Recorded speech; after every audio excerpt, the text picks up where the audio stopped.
శ్రీమాత్రే నమః. సద్గురు జ్యోతిష్యాలయం వారి యొక్క విశ్వావసునామ సంవత్సర 2025 మార్చి 29 నుండి మొదలు పెడితే మళ్ళీ 2026 మార్చి 28 వరకు వచ్చే ఈ తెలుగు నూతన సంవత్సరంలో వచ్చినటువంటి సంవత్సర రాశి ఫలితాలని మనం ఇప్పుడు తెలుసుకోబోతున్నాం.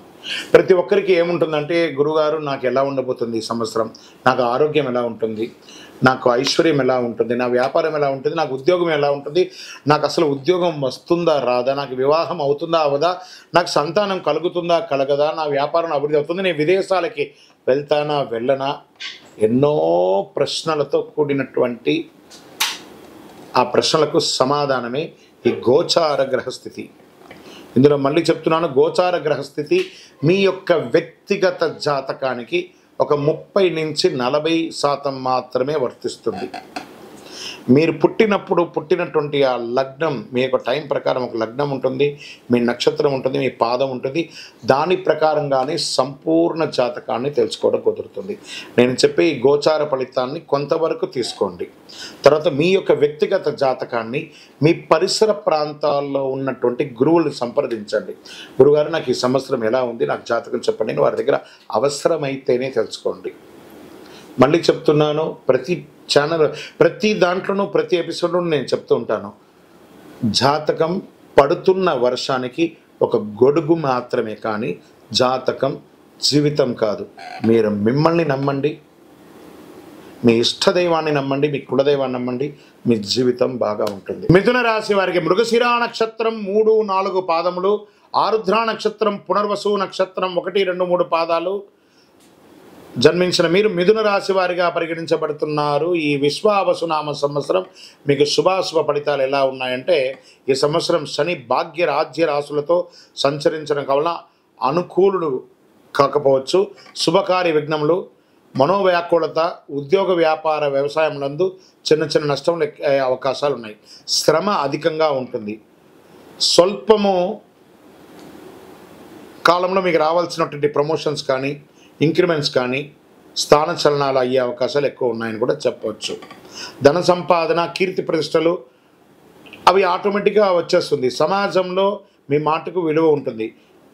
మిగిలిన సమయం అంతయు కూడాను వ్యయ జన్మరాశులు ఎందు సంచరించే ధన వ్యయము, స్థాన చలనము కలుగుతుంది. పరిస్థితులు శ్రమకరంగా ఉంటుంది అని కూడా చెప్పవచ్చు.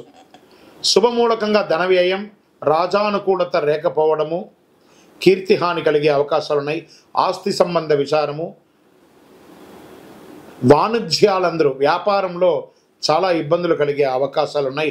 మ్యానుఫ్యాక్చరింగ్ యూనిట్లో ఉన్న వాళ్ళకి మిశ్రమంగా ఉంటుంది. ఆర్థిక ద్రవ్యలోభం అనేది ఎక్కువ వస్తుందని కూడా చెప్పడం జరుగుతుంది. మీ యొక్క విలువైనటువంటి వస్తువులు కూడా మిస్ప్లేస్ అయ్యే అవకాశాలు కూడా ఉన్నాయి. ఒక శస్త్రచికిత్స ఆరోగ్యపరంగా జరిగే అవకాశాలు ఉన్నాయి. వాహనం నడిపేటప్పుడు జాగ్రత్తగా ఉండండి.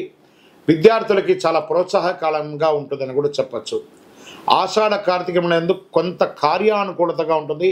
శ్రావణ భాద్రపద మాఘమాసముల యందు చాలా జాగ్రత్తగా ఉండాలి. ప్రత్యేకించి డాక్టర్స్, సర్వీస్ సెక్టార్లో ఉన్న వాళ్ళకి ఇదొక మంచి సమయం అని కూడా చెప్పచ్చు. ఐటీ రంగం, మీడియా రంగం వారికి మిశ్రమ ఫలితంగా చెప్పడం జరుగుతుంది. స్పోర్ట్స్ వాళ్ళకైతే అద్భుతమైనటువంటి సంవత్సరంగా ఈ సంవత్సరాన్ని చెప్పడం జరుగుతుంది. మృగశిర నక్షత్రం వారికి ఆషాఢ బహుళం నుండి సంవత్సరాంతం వరకు నైదన తార యందు కేతువు సంచరిస్తున్నారు. ఆరుద్ర నక్షత్రం వారికి మార్గ శుక్లం నుండి జన్మతార యందు రాహువు, ఆషాఢ బహుళం నుండి నైదన తార యందు కేతు సంచరిస్తున్నారు. పునర్వసు నక్షత్రం వారికి సంవత్సర ఆరంభం తిరిగి భాద్రపద బహుళం నుండి మాఘ పూర్వార్థం వరకు జన్మతార యందు శని, సంవత్సర ఆరంభం నుండి కార్తీక బహుళం వరకు జన్మతార యందు రాహు సంచరిస్తున్నారు.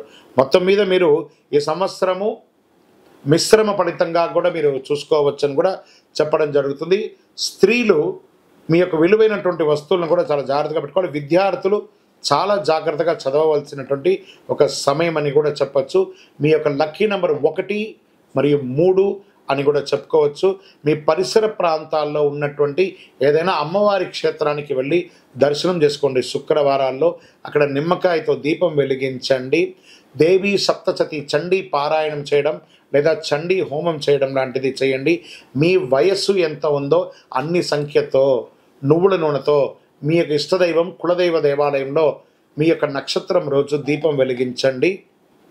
ఇంకనూ సకల దోషాలు తొలగడానికి అతి అద్భుతమైనటువంటి అతి శక్తివంతమైనటువంటి ఈ కరుంగాళి మాలను ధరించండి. ఆయురారోగ్య ఐశ్వర్య భోగభాగ్యాలతో ఉండండి. విజయోస్తు.